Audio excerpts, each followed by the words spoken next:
In this episode of How to Get Better at Halo Infinite, we'll be looking at how to improve your strafe. Having a good strafe is fundamental to ranking up, but there are a lot of different approaches you can take. I'm going to go over everything you should be doing and everything you should be avoiding. Consider subscribing for more Halo tips. First off, should your strafes be short or long? I watched the Halo Championship to analyse how pro players strafe. They hardly ever repeated the same strafe. I saw the same player do short strafes as well as long strafes and even combine them together. It wasn't about one method being better than the other, it was about being unpredictable with your movement using both short and long strafes. However, you shouldn't just randomly maneuver around. Instead, create a small pattern of movement that you feel comfortable with, then practice that combo in training until it becomes second nature and you won't need to think about it in real matches. Make sure the combo you use isn't too long though. You don't want it to feel like you're inputting a cheat code. It needs to be short and sweet so it's easy to repeat. One example for you, start with a short right, then short left, then a longer right. Now your opponent will be expecting you to go back, so instead you just fake it. Tap to the left so you stop, then instantly do a short right. This will throw people off a lot more than just your basic strafe. At the start it might be difficult to remember, that's why you need to spend some time practicing it, and make sure to practice for the left side as well because sometimes you might not have space on the right hand side. This pattern you create should be your go-to strafe for the majority of situations. However, there are also times where a simple short strafe is better, such as lacking space in doorways or peek shooting from behind walls. Once you've got a strafe pattern that you like, you can take it to the next level by introducing crouch shots. You might have already seen people crouch shot in lobbies. If you're wondering if it actually helps, let me tell you from experience, yes it does, and it's very effective.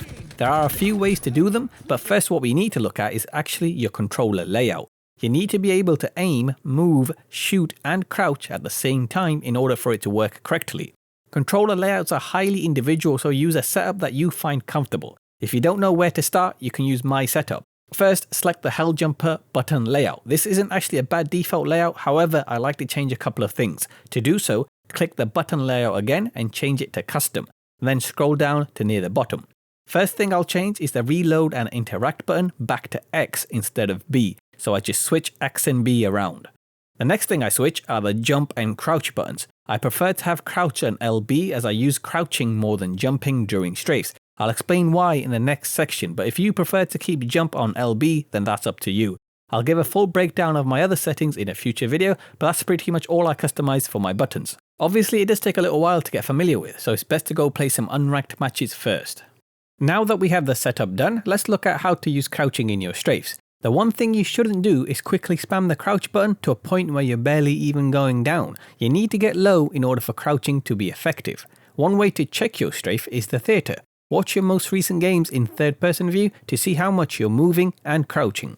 Regarding the technique, some people like to continuously crouch and stand throughout the strafe. Some prefer to use crouch on the last burst, and I've even seen people actually hold the crouch at the middle of the strafe. All these methods are equally useful, but instead of sticking to one, you should use all three.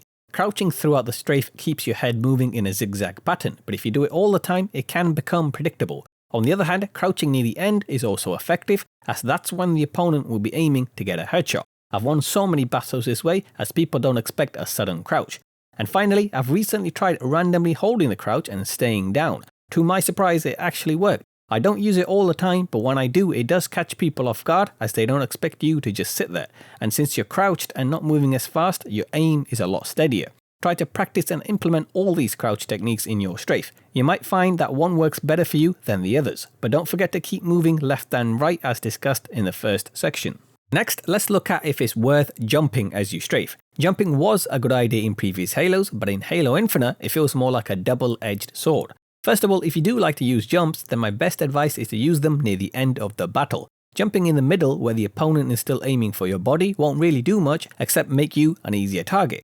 However, at the end where they aim for your head, the jump gives you a quick boost, making it harder to hit that last headshot. The problem is, because of that sudden speed, it also becomes more difficult for you to get that last headshot. Jumping does help you dodge, but it also throws your aim off. If you have a good aim, it might not be that much of an issue, but if you're finding that whenever you jump, you can't finish your opponent off, then you need to stop jumping and start using crouch shots instead. Another huge issue with jumping is that it feels like the aim assist gets reduced as you jump. In this clip, after I jump and try to go for the last headshot, for some reason my aim catapults away from the opponent, almost like the aim assist just turned off. I've noticed it only happens when I jump, and apparently it's not just me. Some people have said there's a mechanic in Halo Infinite that reduces aim assist when you jump and when you destroy an opponent's shield. So if you've experienced something similar, it's probably near the end of gunfights because you jump to avoid the last shot and the opponent's shields are usually down, which combined together reduce your aim assist by a noticeable amount. Now this is not confirmed, but try it yourself. If you see your aim catapult away like mine in this example, then again I recommend you use crouch instead of jump. The last thing I want to add, don't make your strafe combo too complex. The more movement there is, the harder it will be to aim. If in some games you're really struggling to win gunfights, maybe switch up to a simple strafe and really focus on that left and right movement. I hope this video helps improve your strafe. Thank you so much for watching and I'll see you in the next one.